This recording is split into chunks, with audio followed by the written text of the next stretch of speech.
ዓመታት ተቆጥረዋል። በርካታ ቆጣቢዎችም ተስፋ ቆርጠዋል። የባንክ ደብተራችሁን ይዛችሁ ከክራይ ቤት እንግልት ጋር እየታገላችሁ ቀጣዩ ዕጣ መቼ ነው ብላችሁ ሌት ተቀን ለምትጠይቁ የ1997 እና የ2005 ዓ.ም የኮንዶሚኒየም ቆጣቢዎች በሙሉ በትናንትናው ዕለት ማለትም ሐምሌ 7 2018 ዓ.ም ከከተማዋ ምክር ቤት በቀጥታ የወጣ ታላቅ የምስራች ዜና ይዘንላችሁ መጥተናል። የአዲስ አበባ ከተማ ከንቲባ አዳነች አቤቤ ለከተማው ምክር ቤት ባቀረቡት ይፋዊ ዝርዝር ማብራሪያም እናንተ በጉጉት የምትጠብቁትን ያንን ትልቁ ጥያቄ የሚመልስ በቅርቡ ለዕጣ የሚቀርቡ ቤቶች መኖራቸውን በራሳቸው አንደበት አረጋግጧል። ዘንድሮ እየተሰራ ያለው አልፈንም ደግሞ ለሚቆጥቡትና ዝቅተኛ ለኑሮ ደረጃ ላይ ያሉ የህብረተሰብ ክፍሎቻችን እናስተላልፋለን ሲሉ ከንቲባ አዳነች አቤቤ የተናገሩት እውነተኛ ቃል ምን ትርጉም አለው? በአሁኑ ሰዓት በከንቲባዋ ክትትል ግንባታቸው ተጠናቆና ተፋጥነው ለዕጣ ዝግጁ የተደረጉ ያሉ ከ100 ሺህ በላይ ቤቶች የትኞቹ ናቸው? ከጀርባስ የነበረው የ90 ቢሊዮን ዕዳና የሊፍት ፈተና በከንቲባ ውሳኔ ተፈቶ ለእናንተ ቁልፍ ለመስጠት የተደረገው ቅድመ ዝግጅት ምን ደረጃ ላይ ደረሰ? የኮንዶሚኒየም ቆጣቢዎች ዕጣ ፈንታ በከንቲባዋ የምክር ቤት ማብራሪያም ዛሬም ተነስተዋል። ይህንን ቪዲዮ እያንዳንዱ ሰከንድ ሳታሳልፉ እስከ መጨረሻ ተከታተሉት። ቪዲዮውን አሁኑኑ ላይክ በማድረግ ለሁሉም ቆጣቢዎች ያዳርሱት። ወደ ከንቲባዋ ማብራሪያም ስናልፍ በበጀት ዓመቱም የተለያዩ የቤት ግንባታ አማራጮች ሞዳሊቲዎች አፈጻጸማቸው ከ40 እጅ በላይ ደርሷል። ከምንገነባቸው ቤቶች ውስጥም 5035 የሚሆኑ የጋራ መኖሪያ ቤት ነው። ከዚህም 80% ኦሬዲ ለቆጣቢዎች የሚተላለፍ ነው ማለት ነው። ሰላም ጤና ይስጥልን ውድና የተከበራችሁ የብርሃን ሚዲያ ተከታታዮቻችን እንደምን ሰነበታችሁ? ዛሬም በልዩ መረጃ ተመልሰናል።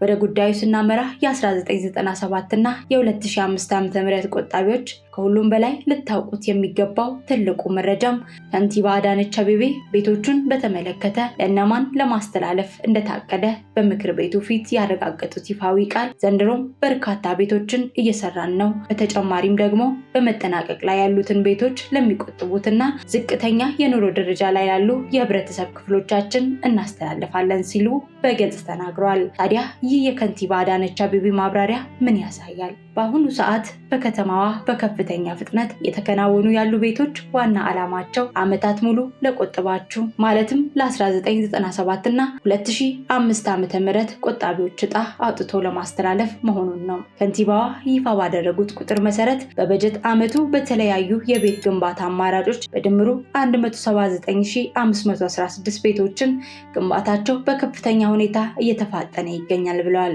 ከነዚህ ውስጥ በመንግስት በጀት ብቻ የሚገነቡ ቤቶች 50 ሺህ ሲሆኑ አፈጻጸማቸው 40% ላይ ደርሷል። እነዚህ ከንቲባዋ ግንባታቸው እየተፋጠነ ነው ያሏቸው ቤቶች ናቸው እንግዲህ ቀጣይ ላይ ዕጣ የሚቀርቡት። ባለፉት 5 ዓመታትም ከ98 ሺህ በላይ የጋራ መኖሪያ ቤቶች በዕጣ ለቆጣቢዎች መተላለፋቸውን የጠቀሱት ከንቲባዋም ቀሪዎቹን ለቆጣቢዎች ተደራሽ ለማድረግ አሁን ላይ አስተዳደራቸው ከፍተኛ ርብርብ እያደረገ መሆኑን አብስረዋል። ታዲያ ይህ አዲስ ዕጣ ለምን እስካሁን ዘገየ ለሚለው ጥያቄ ከንቲባ አዳነች አቤቤ አስገራሚ ምላሽ ሰጥተውበታል። ከንቲባዋ እንዳብራሩት መንግስት ከለውጥ ወዲህ የቆጣቢዎችን ቤት ለመስራት ሲረከብ ከዚህ በፊት የተገነቡ 139800 የሚሆኑ ቤቶች አፈጻጸማቸው ከ30 እስከ 40% ብቻ የነበረ ከመሆኑም በላይ ሙሉ በሙሉ መሰረተ ልማት አልነበራቸውም። ከንቲባ አዳነች አቤቤ ጉዳዩን ሲገልጹ ቀደም ብሎ የተሰሩ ቤቶች መሰረተ ልማት የላቸውም፣ የፍሳሽ ማስወገጃ የሚባል የላቸውም፣ ቶታሊ ውሃ የሚባል የላቸውም፣ መብራት የሚባል የላቸውም፣ መንገድም የሚባል የላቸውም ብሏል። ቆጣቢዎች በዕጣ ተረክበው እዛ ቤት ውስጥ መኖር እንዲችሉም የከንቲባዋ አስተዳደር 5 ቢሊዮን ብር በወንድ ተበድረው ይህንን መሰረተ ልማት የመስራት ስራ ነው ስናከናውነው የቆየው። ከንቲባዋ ከመደበኛ በጀትም ቢሊዮኖችን በማውጣት ዘላቂ የፍሳሽ ማስወገጃና የውሃ ተደራሽነት ስራዎችን ማከናወናቸውን ጠቅሰዋል። አሁን ይህ የከንቲባዋ አስተዳደር የመድረክ ስራና መሰረተ ልማትን የማሟላቱ ተግባራት መጠናቀቅ ላይ በመድረሱ ነው ቤቶቹን ለቆጣቢዎች ለማስተላለፍ ለዕጣ ዝግጁ የተደረገ ያለው። ለኮንዶሚኒየም ቆጣቢዎች በዕጣ የሚተላለፉ ቤቶች ረጃጅም ረጃጅም ህንፃዎች በመሆናቸው ቀጣዩ ትልቅ ጥያቄ የሊፍት ጉዳይ ነበር። እዚህ ላይ ነው እንግዲህ ከንቲባዋ አዳነች አቤቤ ሌላ አስደንጋጭ እውነት ይፋ ያደረጉት። ቀደም ሲል እነዚህ ቤቶች ሲሰሩ ሊፍት ሊያስፈልግ ይችላል ተብሎ እንደ እቅድም ሆነ ታሳቢነት አልተያዘም ነበር። ይህንን ትልቅ ስብራት ለመጠገን አሁን አስተዳደሩ ከ5 ቢሊዮን ብር በላይ ወጪ በማውጣት ብድር ተበድሮ የሊፍት ግዢና የመግጠም ስራዎችን በከፍተኛ ሁኔታ እያከናወነ ያለው። በተለይ ባለ 15ኛ ህንፃዎች ላይ ትኩረት ተደርጎ ባለፉት 90 ቀናት ውስጥ ብቻ በ5 ሳይቶች ላይ ለመጨረስ ታቅዶ የአንዱ ሳይት ሙሉ በሙሉ መዘጋጀቱን ከንቲባዋ ገልጸዋል። ቀሪዎቹ 4 ሳይቶች ደግሞ ከ50% በላይ የሲቪል ወርክ ስራዎች ተከናውነዋል። በአራብሳ አካባቢ በሚገኙ የ20/80 ቤቶች ላይም ሊፍቶቹ በእጅ ላይ ያሉ በመሆናቸው የሲቪል ወርክ ማስተካከያ ተደርጎላቸው ሊፍቶቹን የመግጠም ስራ እየተሰራ እንደሆነ ከንቲባዋ አረጋግጧል። ይህ ማለት ከከንቲባዋ ማብራሪያ እንደምንረዳው በሚቀጥለው ዕጣ የምትረከቧቸው ቤቶች ሙሉ ፋሲሊቲ የተሟላላቸው ሆነው ነው። የኮንዶሚኒየም ቆጣቢዎች አዲስ ዕጣ ወጥቶ ቤታቸውን እንዲረከቡ የከተማዋ የፋይናንስ ጫና መቃለል ነበረበት። ከንቲባዋ አዳነች አቤቤ በሰጡት ይፋዊ ማብራሪያ መሰረት ባለፉት 27 ዓመታት ውስጥ ከተገነቡት ቤቶች ቁጥር አንጻር በከተማዋ ላይ ተከማችቶ የነበረው የባንክ ብድር ዕዳ ከነወለዱ 90 ቢሊዮን ብር ደርሶ ከተማዋን አንቆ ይዟት ነበር። ዕዳው ሳይከፈል ባንክ አዳዲስ ግንባታዎችን ማጠናቀቂያ የሚሆን ገንዘብ አይለቅም ነበር። ነገር ግን አሁን ከንቲባዋ ታላቅ የምስራች አብስረዋል። ከተማ አስተዳደሩ ከዚህ የ90 ቢሊዮን ብር ዕዳ ውስጥ 62 ቢሊዮን ብሩን ሙሉ በሙሉ መክፈል መቻሉን ከንቲባ አዳነች አቤቤ በምክር ቤቱ ፊት በኩራት ተናግሯል። በአሁኑ ሰዓት ቀሪው ዕዳ ወደ 37 ቢሊዮን ብር ዝቅ ብሏል። ከንቲባዋ ግንባታቸው የተፋጠኑት 100,000 ቤቶች በፍጥነት ተጠናቆ ለቀጣዩ ዕጣ እንዲበቁ ትልቅ የገንዘብ አቅም መፈጠሩን አረጋግጧል። በመጨረሻም የ1997 እና የ2005 ዓ.ም የኮንዶሚኒየም ቆጣቢዎች በትላንትናው ዕለት ከከንቲባ አዳነች አቤቤ ይፋዊ መግለጫ የሰማነው እውነት አንድና አንድ ነው።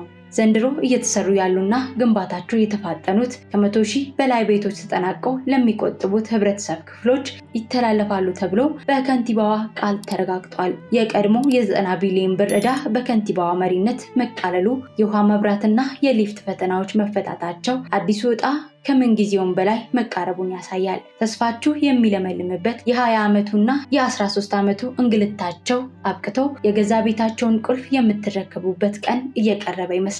እናንተስ ግንባታቸው እየተፋጠነ ባሉት በእነዚህ ከ100,000 በላይ ቤቶችና ለቆጣቢዎች እናስተላልፋለን በሚለው የከንቲባ አዳነች አቤቤ ይፋዊ ተስፋ ቃል ላይ ምን አስተያየት አላችሁ? ከንቲባዋ የገቡት ቃል የእናንተን ጥያቄ ሙሉ በሙሉ ይመልሳል ብላችሁ ታምናላችሁ?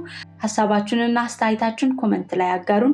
ይህ የከንቲባዋ የምስራች ለሁሉም ቆጣቢ እንዲዳረስ ቪዲዮውን ላይክ እና ሼር ያድርጉ።